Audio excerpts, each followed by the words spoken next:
Hello class, welcome back बच्चों। लो प्यारे बच्चों, स्टार्ट करते हैं नया लेक्चर। हमने काफ़ी लेक्चर लगाकर बैलेंस शीट का फॉर्मेट बिल्कुल फिनिश कर लिया था। बस हमें बेटा कुछ क्वेश्चन डिस्कस करने रहते हैं। इलस्ट्रेशन नंबर 7 तक तो मैं प्रॉब्लम ले चुका हूँ, 15 तक होमवर्क दिया था। आज का होमवर्क है इलस्ट्रेशन नंबर 24 तक। 24 तक बेटा बैलेंस शीट बिल्कुल खत्म हो जाएगी। कल आऊंगा, सबसे पहले प्रॉब्लम लूंगा बेटा। ठीक है जी, आज प्रॉब्लम नहीं हो रही, आज एसपीएल की तरफ आगे बढ़ रहे हैं, statement of profit and loss की तरफ। और वो कल आऊंगा, सबसे पहले प्रॉब्लम होगी। ठीक है जी। और वो अब आप लिखना शुरू कर दो पहले मेरे साथ साथ, ठीक है ना, फिर बात को आगे बढ़ाते हैं। बाबू जब हमने बैलेंस शीट पढ़ी थी ना, तो शेड्यूल 3 पार्ट 1 में पढ़ी थी। शेड्यूल 3 पार्ट 1 कंपनीज एक्ट 2013, इसने दिया था बैलेंस शीट का format. Babu schedule 3 part 2 statement of profit and loss का फॉर्मेट है। ये शेड्यूल नंबर याद रखना with part number. Schedule 3 part 1 balance sheet, schedule 3 part 2 SPL. ठीक है कि कहां पर है शेड्यूल? कंपनीज एक्ट 2013 में। ठीक है, मैं फॉर्मेट बना रहा हूं, फटाफट से शुरू करेंगे। बैलेंस शीट में कितने कॉलम थे? 4। Particular, note number, figure as at the end of current year, figure as at the end of previous year. बाबू जब, एक मिनट मेरी तरफ देखते रहो, पहले थोड़ा हल्का सा इंट्रोडक्शन दे दो फिर लिखना। जस्ट सामने देख बाबू, जब 11th क्लास में थे बैलेंस शीट बनाते थे टी फॉर्म, बाबू हम यही लिखते थे एज एट फाइनेंशियल ईयर का आखिरी दिन लिखते थे, है ना, 31 मार्च 2024 23, जो भी फाइनेंशियल ईयर का आखिरी दिन है। और जब trading and profit and loss account बनाते थे, तो बाबू बनाते वो भी टी फॉर्म थे, बनाते वो भी टी फॉर्म थे, लेकिन यहाँ लिखते थे for the period starting from 1 April 23 to 31 March 24। मुझे नहीं पता आप इस बात से कोई मतलब समझते हैं कि नहीं, पर बेटा इस बात का ना बहुत गहरा मतलब है। इस बात का मतलब ये है कि 31 मार्च के दिन मेरी एसेट्स की पोजीशन और मेरी लाइबिलिटीज की पोजीशन ऐसे ऐसे है, सिर्फ 31 मार्च के दिन। और बाबू जब मैं ट्रेडिंग एंड पीएनएल अकाउंट में ये बात लिखता हूँ, तो इसका मतलब होता है इस पूरे साल की सेल्स कितनी, इस पूरे साल की परचेज कितनी, पूरे साल की फ्रेट कितनी, पूरे साल की ऑक्ट्रॉय कितनी, पूरे साल का स्टेशनरी कितना, पूरे साल के लीगल एक्सपेंसेस कितना, डैप कितना, ऑडिटिंग फी कितना, ट्रेवलिंग कन्वेंस कितना, ब्ला ब्ला ब्ला ब्ला ब्ला। बाबू यहाँ मैं पूरे साल की बात करता हूँ, यहाँ बेटा 31 मार्च के दिन फाइनेंशियल ईयर के आखिरी दिन करने में वही जा रहा हूँ, बस बेटा मैं वर्टिकल फॉर्मेट में करने जा रहा हूँ। जब मैं एसपीएल के 4 कॉलम बनाऊंगा ना, समझदार को इशारा मिल चुका होना चाहिए। पहला कॉलम पर्टिकुलर का ही होगा, दूसरा कॉलम नोट नंबर का ही होगा, पर तीसरा कॉलम ऐसा नहीं होगा, figure as at the end of 31 March 2024। ये बैलेंस शीट में था। यहाँ क्या लिखूंगा? Figures during the current financial year, पूरे फाइनेंशियल ईयर में क्या हुआ, और ऐसे ही figure during the previous financial year. समझ में आएगा? बुक हाथ से नहीं निकलनी चाहिए, ध्यान रखना।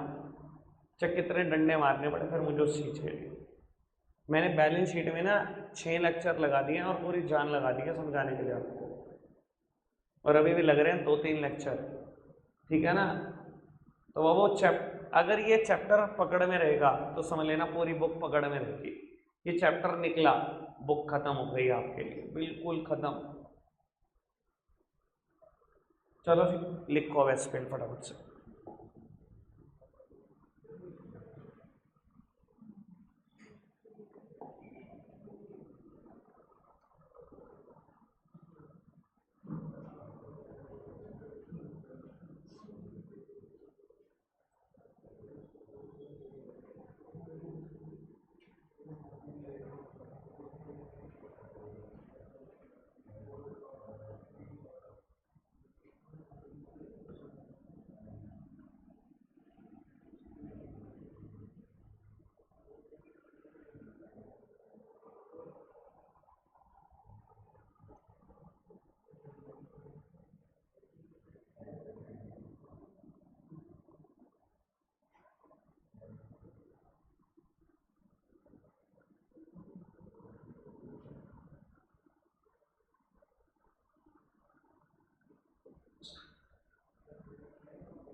लिखते रहो फटाफट से।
थोड़ा स्पीड बढ़ाकर लिख दो बेटा फटाफट से।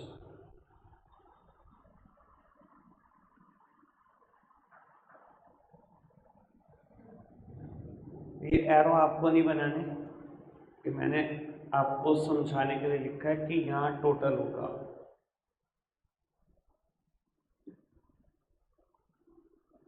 तो उत्तर अब आप सामने देखेंगे। लिखने वाला काम 2 मिनट बाद भी हो जाएगा, मैं और मौका दूंगा भी, आज बहुत सब कुछ लिखना ही है। आप यही तरफ देखो बाबू। अब टी फॉर्म एसपीएफ हम छोड़ चुके हैं, ये पार्टनरशिप तक चल जाता है।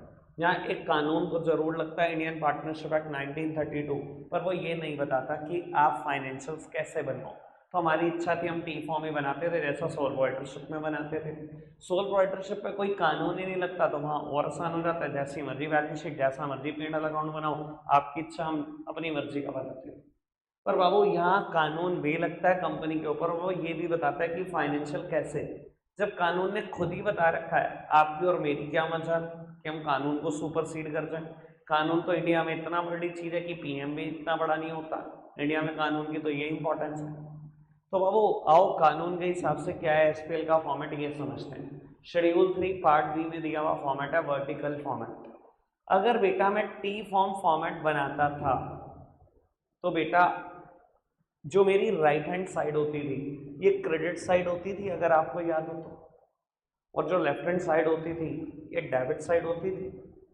बाबू मैं वर्टिकल फॉर्मेट बना रहा हूँ और मैं आपकी नॉलेज के लिए बता देता हूँ बेटा, ये जो 2 आइटम मैंने लिखी हैं पहले और उनका टोटल किया है, ये मेरी क्रेडिट साइड है। और उसके बाद बाबू जी मैंने कुछ आइटम लिखी हैं 7 आइटम, ये बेटा मेरी डेबिट साइड है। ठीक है जी बाबू। क्रेडिट साइड में सिर्फ 2 ही आइटम है, revenue from operation and other income. Prashant भाई सामने देख लो, लिखते ही रह जाओगे वरना। बाबू क्रेडिट साइड में सिर्फ 2 ही आइटम है, रेवेन्यू फ्रॉम ऑपरेशन और अदर इनकम, और इससे कैलकुलेट होता है टोटल रेवेन्यू। खर्चों में बेटा टोटल 7 ही खर्चे हैं, दुनिया जान के जितने खर्चे हैं 7 हेड में ही लिखे जाएंगे, जितने भी खर्चे आप 11th क्लास में पढ़कर आते हो सिर्फ 7 हेड। अगर मेरे को हेड का शॉर्टकट बनाना हो, मैंने बनाया हुआ है CPCEFDO, cost of material consumed, purchase of SIT मतलब purchase of stock in trade, again C, change in the inventory of finished goods, WIP and SIT, employee benefit expenses, finance cost, depreciation and amortization और other expenses। अगर total revenue में से मैं सारे खर्चों को less कर दूं तो जो कैलकुलेट होगा वो कैलकुलेट होगा profit before tax. Total revenue में से सातों खर्चों को माइनस कर दूं तो कैलकुलेट होगा प्रॉफिट बिफोर टैक्स, उसमें से टैक्स माइनस कर दो तो कैलकुलेट होगा प्रॉफिट आफ्टर टैक्स। आज का टारगेट क्या है बेटा, 1 2 3 4 5 इनकी एक्सप्लेनेशन समझाना। नोट नंबर 1 ये है, 2 ये है, 3 ये है, 4 ये है, 5 ये है, 5 तक नोट नंबर आज समझा कर जाऊंगा। टोटल 9 नोट नंबर करने हैं, सब पर चर्चा, सब पर चर्चा। ठीक है जी, अरे लिख लेना यार, नोट नंबर लिखने के लिए भी तुम शुरू हो जाते हो, समझने वाली बात छोड़ देते हो। अब वो आपको बता देता हूँ, कंपनी लॉ इतना सिस्टमेटिक है, इतना सिस्टमेटिक है कि बाबू एक वर्ड में पता नहीं कितनी चीजें समाई हुई हैं। अच्छा एक बात बताओ, अगर आप मैन्युफैक्चरिंग कंसर्न हो, क्या इस SPL में आपकी सारी आइटम लिखी हुई हैं? सारी लिखी हुई है। अगर आप ट्रेडिंग कंसर्न हो तो आपकी भी सारी आइटम लिखी हुई है। अगर आप सर्विस कंसर्न हो, सर्विस बेचते हो, आपकी भी सारी आइटम लिखी हुई है। मतलब इन्होंने इतना सिस्टमेटिक किया कि 9 चीजों में इतना बड़ा फॉर्मेट, जहां बाबू 1.5-2 हज़ार आइटम हो सकती है, 9 पॉइंट में सब कुछ एडजस्ट कर रखा है। अब आपको पता लग जाएगा धीरे धीरे, आज का लेक्चर इतना इंपॉर्टेंट होगा कि आपको लगेगा SPL जैसा पहाड़ 90% खत्म कर दिया हमने। इतना इंपॉर्टेंट लेक्चर है, 90% खत्म हो जाएगा आज। ठीक है जी, आओ लिखना शुरू करते हैं। पहला नोट नंबर SPL का कंसेप्ट बता दो एक बार। 54 होगा शायद, 53 या 54।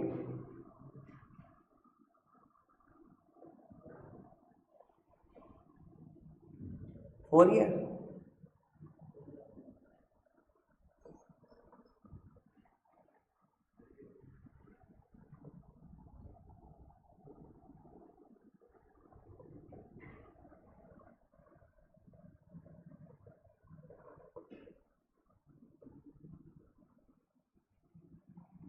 और वो स्पीड बढ़ाकर लिखना, जितना मेरा टारगेट है वो रहना नहीं चाहिए।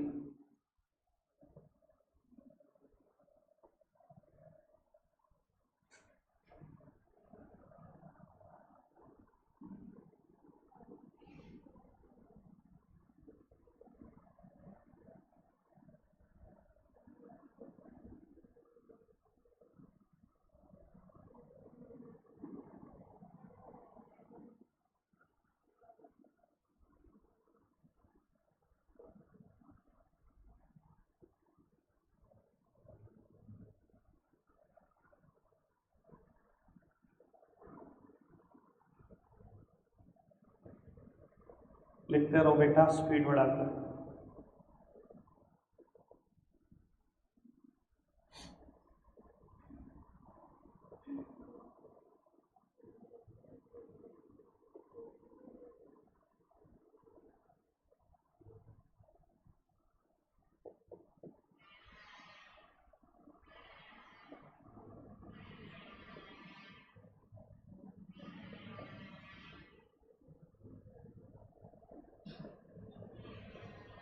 आवाज आ रही है, लिख लीजिए।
लिखो बेटा, फटाफट से कॉपी करो।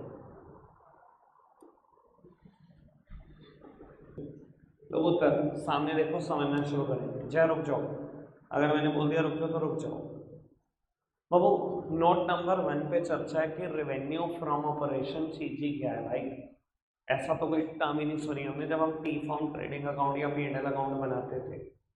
बाबू एक बात बताओ, जब टी फॉर्म अकाउंट बनाते थे, ट्रेडिंग अकाउंट और प्रॉफिट एंड लॉस अकाउंट, आपको याद है आप यहाँ लिखते थे by sales minus sales return, by closing stock to opening stock to purchases minus purchase return, और बाबू टू डायरेक्ट एक्सपेंसेस दुनिया जान के सारे, फिर कैलकुलेट करते थे जीपी वगैरह, है ना।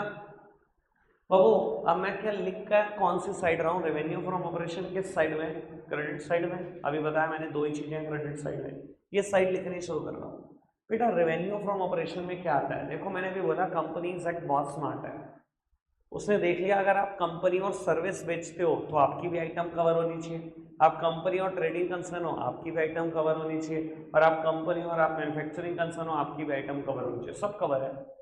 रेवेन्यू फ्रॉम ऑपरेशन में क्या आता है, revenue from sale of goods. अगर आप ट्रेडिंग कंसर्न हो, क्या होती है ट्रेडिंग कंसर्न, जो खरीदती है वही बेचती है। चेयर खरीदी चेयर बेच दी, स्टूल खरीदा स्टूल बेच दिया, तो बाबू आपकी सेल्स कहाँ आएंगी, revenue from sale of goods, मतलब रेवेन्यू फ्रॉम ऑपरेशन में। और अगर कोई रिटर्न हुई तो यहाँ भी तो क्रेडिट में सेल्स माइनस सेल्स रिटर्न करते थे, रिटर्न माइनस हो जाएंगे तो क्या हो गया, कोई दिक्कत है। और अगर आप देखो आप ट्रेडिंग कंसर्न हो तो भी आप गुड्स बेचते हो, अगर आप मैन्युफैक्चरिंग कंसर्न हो तो भी गुड्स बेचते हो, तो revenue from sale of goods में ट्रेडिंग कंसर्न भी आ गई मैन्युफैक्चरिंग भी आ गई, कोई दिक्कत तो नहीं। और अगर आप सर्विस कंसर्न हो तो भी आप यहीं हो, घबराओ नहीं। Revenue from sale of services minus returns, मैंने क्या लिखा, revenue from sale of service bracket में लिखा नेट, मतलब net revenue from sale of services. अगर आप सीधा सीधा बोलना चाहो तो मतलब इस बात का भी यही है कि revenue from sale of services minus returns, service भी मुझे नेट वाली चाहिए, रिटर्न माइनस करने के बाद जो आए। बाबू अक्सर बच्चे मुझसे कहते हैं सर्विस कैसे रिटर्न हो सकती है, होता है ना दिमाग में क्वेश्चन, सर्विस कैसे वापसी हो सकती है। यार बहुत सारे अलग अलग फील्ड में एग्जाम्पल है, समझाने के लिए एक बात बोल देता हूँ। वो मान लो मैंने आपसे एडवांस फी रिसीव करी और किसी मंथ मैं सर्विस ना दे पाया, तो मैंने क्या किया बाबू, जिस मंथ मैंने आपसे रिसीव करी उस मंथ मैंने क्या करा, revenue from sale of service record तो कर दिया, पर बाबू मैं सर्विस नहीं दे पाया कोई भी परेशानी की वजह से, तो मैंने क्या करा, फीस वापसी करी आपकी 15 दिन लगाकर 20 दिन लगाकर। तो बेटा मैं यही तो दिखाऊंगा कि मैंने सर्विस रिटर्न कर दी, मेरी सर्विस भी यहाँ वापसी हुई है, कोई दिक्कत कोई परेशानी तो नहीं, समझ में आई बात, आगे बढ़ सकते हैं। बाबू एक और बात आती है रेवेन्यू फ्रॉम ऑपरेशन में, सेल ऑफ स्क्रैप। बेटा ज़्यादातर मैन्युफैक्चरिंग कंसर्न जब भी कोई सामान बनाती हैं तो कहीं ना कुछ स्क्रैप जरूर बचता है, ठीक है ना जी। आप एक कंपनी हो जो क्या करते हो बेटा, प्लाईवुड खरीद कर फर्नीचर बनाकर बेचते हो, सर कुछ तो स्क्रैप होगा ना। आप बेटा एक कंपनी हो जो फैब्रिक खरीदते हो, सूट शर्ट पैंट तैयार करके बेचते हो, कुछ तो बेटा स्क्रैप बचेगा ना,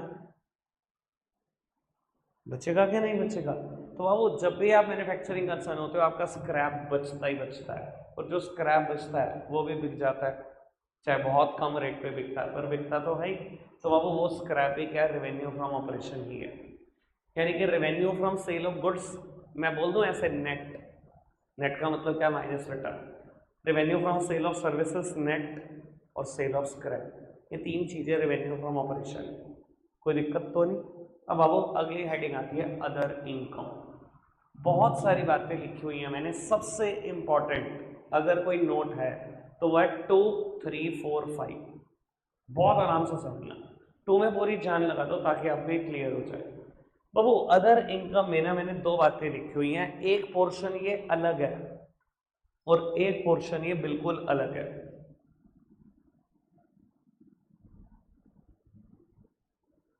बाबू दो अलग अलग बातें लिखी हुई हैं, समझते हैं बेटा मान लो आप एक ट्रेडिंग कंसर्न हो जो क्या करती है, शेयर खरीदती है और शेयर बेचती है।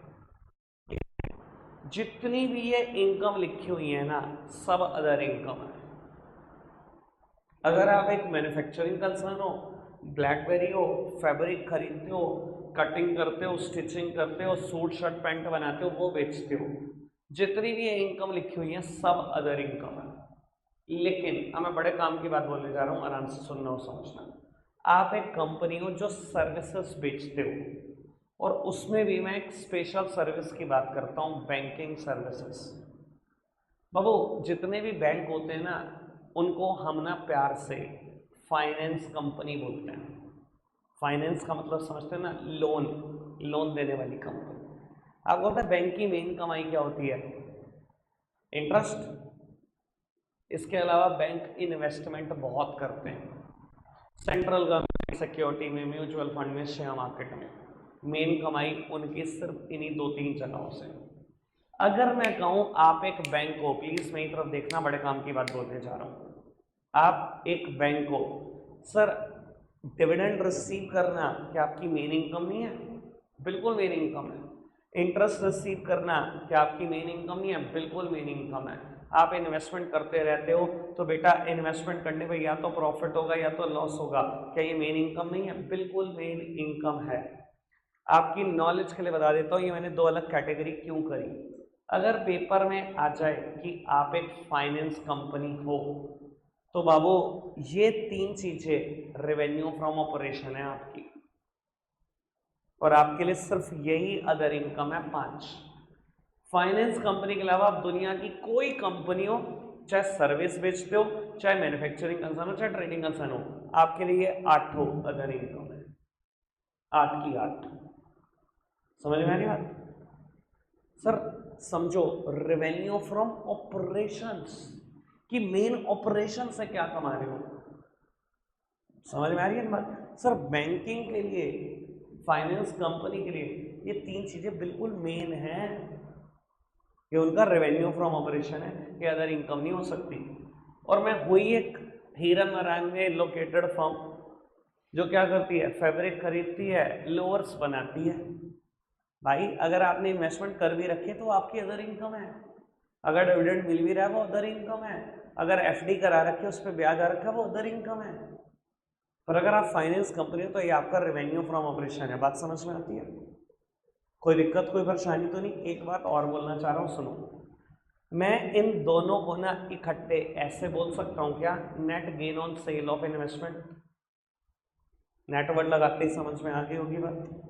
यानी कि फाइनेंस कंपनी की 3 चीज रेवेन्यू फ्रॉम ऑपरेशन होती है, dividend received, interest received, net gain on sale of investment. Question पूछूं? मैं फाइनेंस कंपनी, 50,000 रुपए का गेन हुआ इन्वेस्टमेंट पे, 30,000 का लॉस हुआ। What is the net gain? 20,000 net में कमाया है मैंने, दिखा दो यहाँ पर, रेवेन्यू फ्रॉम ऑपरेशन का पार्ट है। ठीक है, ठीक है, कोई दिक्कत तो नहीं? समझदार समझ गए? 50,000 का गेन हुआ पर लॉसेस 80,000 के हो गए। अब क्या हुआ? Net losses. नेट लॉसेस कहाँ जाएंगे?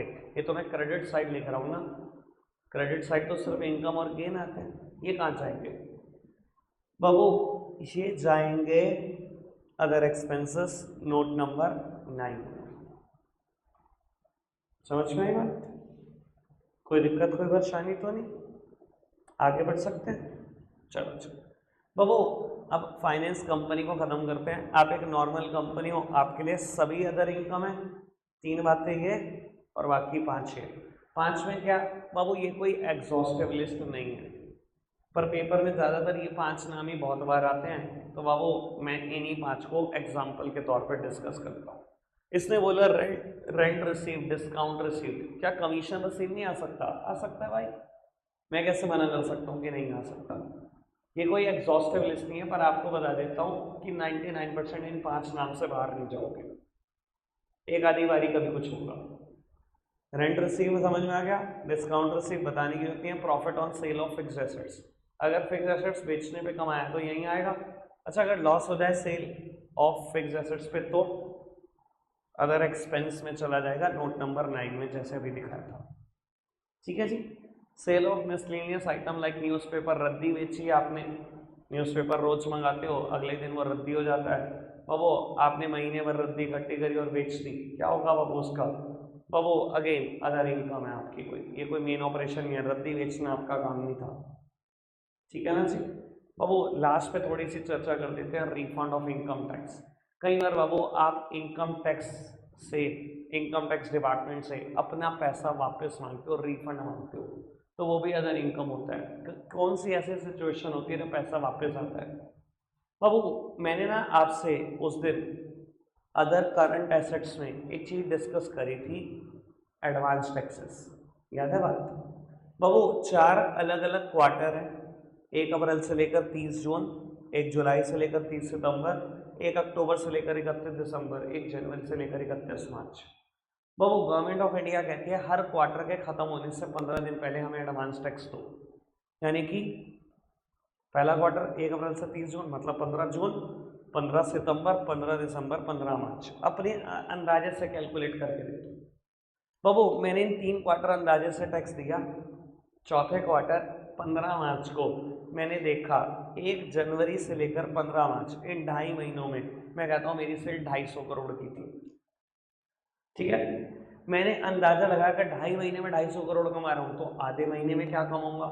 सारी कैलकुलेशन करके सरकार को एडवांस टैक्स जमा करा दिया 15 मार्च को, बट बेटा 22 मार्च को लॉकडाउन हो गया, 10 दिन सब फैक्ट्रीज बंद, सब ऑफिस बंद, सब कुछ बंद, उतनी सेल हुई नहीं जितनी मैंने एक्सपेक्ट करी थी, पर मैं सरकार को एडवांस में टैक्स दे चुका हूँ, जो ज़्यादा दे चुका हूँ। ठीक है ना जी। बाबू कंपनी के पास 6 महीने हैं इन अकाउंट्स को सबमिट करने के लिए, 30 सितंबर तक उनको अकाउंट्स ऑडिट करके सबमिट कराने हैं। ठीक है जी। बाबू जब मैं रिटर्न फाइल करूंगा 30 सितंबर तक चार्टर्ड अकाउंटेंट से ऑडिट कराऊंगा, तो रिटर्न में यही तो दिखाऊंगा जी मैंने सरकार आपको टैक्स फालतू दे दिया था, मुझे मेरे पैसे वापस करो। तो बाबू आपके पास रिफंड आता है income tax in such a situation, और अगर रिफंड आ रहा है तो ये कुछ और नहीं, आपकी अदर इनकम का पार्ट है, ये कोई रेवेन्यू फ्रॉम ऑपरेशन नहीं है, ये कोई मेरा मेन बिजनेस नहीं है। क्लियर है बात? सब कुछ समझ में आ गया? पक्का से आगे बढ़ जाए। बाबू अब आप लिखोगे नहीं, आपका लिखने का काम बंद और मेरा समझाने का काम शुरू। Note number 3, 4, 5। बाबू 2 में आपने बहुत अच्छे से कॉपरेट किया, पूरी जान लगाई, मुझे लगता है अच्छे से समझ में भी आ गया होगा। फाइनेंस कंपनी वाली बात स्पेशल थी, मुझे लगता है अच्छे से क्लियर हो गई हो।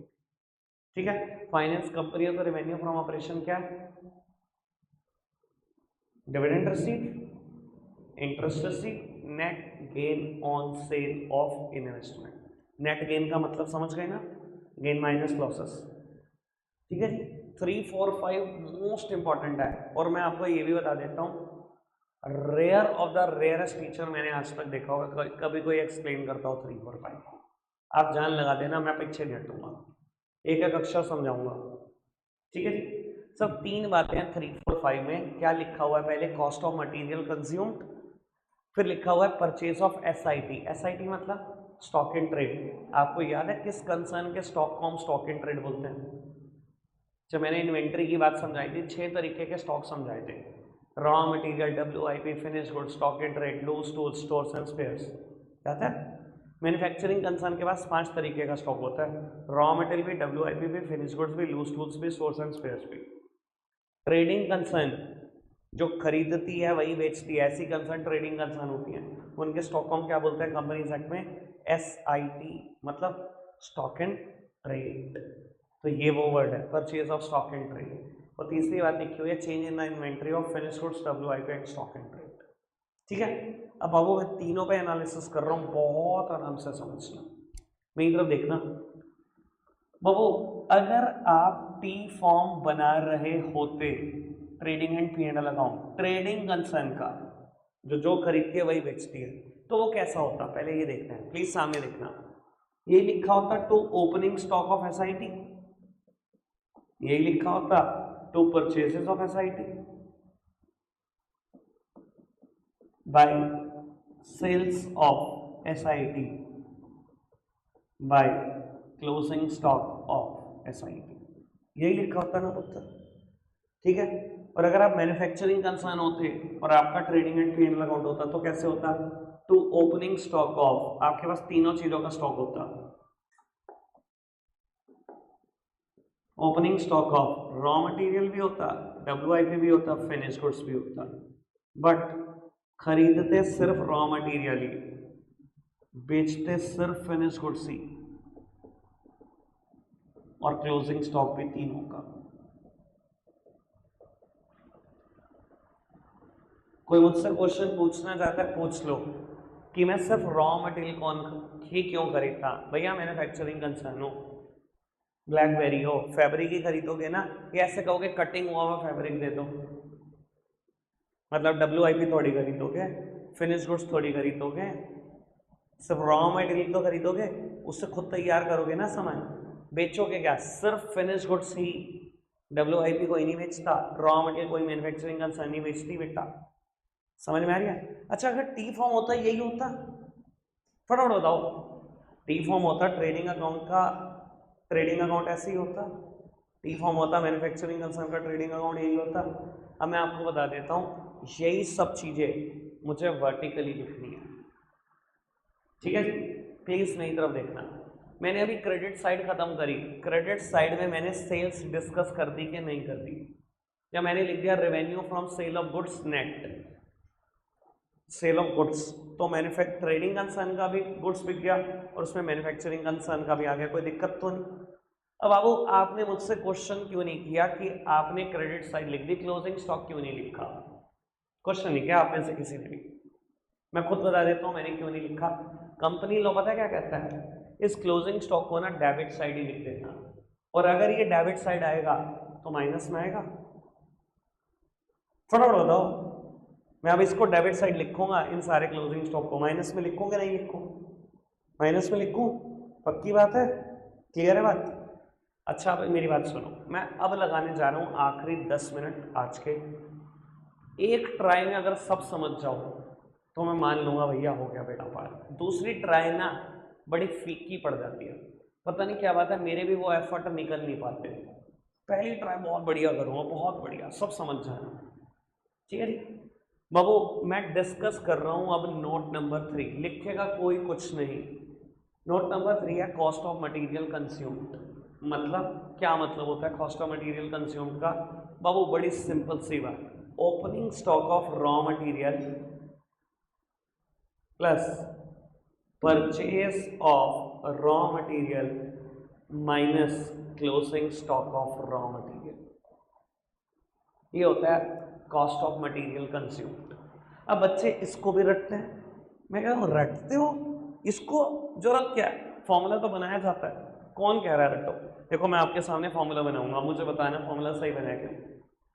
बाबू जब साल शुरू हुआ ना, मैं ब्लैकबेरी, मेरे पास ना 1000 मीटर फैब्रिक था, ठीक है, मैंने साल भर में 10,000 मीटर फैब्रिक और खरीद लिया, कितना हो गया, पहले कितना बड़ा था 1000 मीटर, 10,000 मीटर और खरीद लिया, कितना हो गया 11,000 मीटर, जब साल खत्म हुआ तो 200 मीटर फैब्रिक बचा, मुझे बताओ बाकी फैब्रिक कहाँ गया, कंज्यूम ही तो हो गया, कंज्यूम ही तो हो गया, या तो उससे डब्ल्यूआईपी बन गया होगा या फिनिश गुड्स बन गया होगा। जब ब्लैकबेरी हो रॉ मटेरियल शुरू में था इतना, खरीदा पूरे साल भर में इतना, और आखिरी दिन बचा कितना पूरे फाइनेंशियल ईयर के आखिर 200 मीटर, तो बाकी कहाँ गया, कंज्यूम ही तो हो गया बेटा। तो अगर मैं कह रहा हूँ कॉस्ट ऑफ मटेरियल कंज्यूम्ड ऐसे निकलता है तो इसमें रटना था, आपके सामने मैंने रीडिंग करके दिखाई अकाउंट्स की, समझ नहीं आया समझ, इधर देखना बाबू, opening stock of raw material plus purchase of raw material, और अगर क्लोजिंग स्टॉक को इधर लाओगे तो किस में लाओगे, माइनस में लाओगे, closing stock of raw material, ये तीन चीजें बाहर हो गई, समझ में आया, दिखा दी मैंने, कहाँ दिखा दी, कॉस्ट ऑफ मटेरियल कंज्यूम्ड में, कोई दिक्कत कोई परेशानी तो नहीं, पक्का से मानसी जी समझ आ रही है बाबू। नोट नंबर 4 चर्चा का विषय ही नहीं है, बहुत इजी, नोट नंबर 4 चर्चा का विषय ही नहीं है, क्या लिखा हुआ है नोट नंबर 4 में, purchase of stock and trade, कि स्टॉक एंड ट्रेड की परचेज दिखा दो, बाबू ये लो दिखा दी, सीधा सीधा है, कुछ पता नहीं। स्टॉक इन ट्रेड क्या होता है पता है ना? ट्रेडिंग कंसर्न के स्टॉक को स्टॉक इन ट्रेड कहते हैं। मतलब मैं आज शेयर खरीद कर लाया, जो भी परचेज करिए शेयर की दिखा दो, दिखा, ठीक है। नोट नंबर 5, मजा आ जाए। कहता है change in the inventory of finish goods, WIP and stock in trade. Change दिखा दो, कितना चेंज हुआ फिनिश गुड्स की इन्वेंट्री में, WIP में और SIT में। अच्छा जी, लो मेजर देखो, चेंज का मतलब क्या है? चेंज का मतलब है बेटा opening stock minus closing stock से। कहता है change in the inventory of finish goods. अच्छा जी बाबू, opening stock of finish goods minus closing stock of finish goods, change निकल गया पहला। कहता है change in the inventory of finish goods, WIP का भी चेंज दिखा दो। Opening stock of WIP minus closing stock of WIP। Change in the inventory of finish goods, WIP SIT, तीन बातें लिखी थी। फिनिश गुड्स का चेंज दिखाया, WIP का कहता है SIT का भी चेंज दिखा दो। Opening stock of SIT minus closing stock of SIT। बताओ सारी आइटमें दिखा दी कि नहीं दिखा दी? कोई रह गई? कितना स्मार्ट फॉर्मेट बनाया हुआ है, देखा आपने? एक बात बताऊं, मुझे भी मेरे टीचर्स ने कभी ऐसे नहीं समझाया था। सच बता रहा हूँ आपको, बड़ी ईमानदारी से, CA फाइनल तक भी ऐसा समझाया था। ये तो over a period of time जब टीचिंग कर ली, समझाना आ गया कि कैसे बच्चों को आसान समझाया जाता है, तो चीज़ें मैंने सब over a period of time derive की हैं। ये तो भूल जाओ 12th में कोई टीचर कराता है इंडिया में भी ऐसे।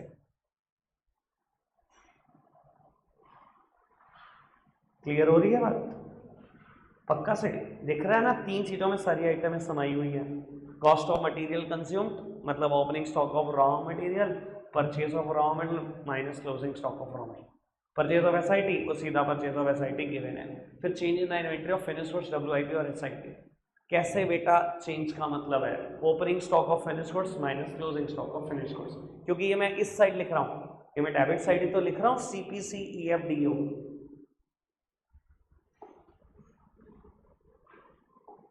ये बाबू मैं डेबिट साइड तो लिख रहा हूँ, ये तीनों चीजें भी, और कल जो बताऊंगा 4 चीजें, तो मैं डेबिट साइड लिख रहा हूँ change in the stock of, change in the inventory of finish goods, WIP SIT।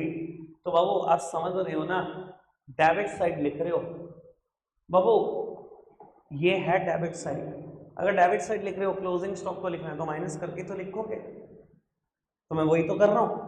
Opening stock of finish goods minus closing stock of finish goods, opening stock of WIP minus closing stock of WIP, opening stock of SIT minus closing stock of SIT। तीनों का inventory का change निकाल दिया मैंने। ठीक है जी, रख मैं आज के लिए इतना रहा हूँ, मैं और प्रेशर आपके ऊपर डालना नहीं चाहता, एक दिन में स्पेल बहुत भारी हो जाएगा। मैं कल आऊँगा, पहले यही तीनों चीज़ें रिवाइज करूँगा। रखते आज के लिए इतना ही है प्यारे बच्चों।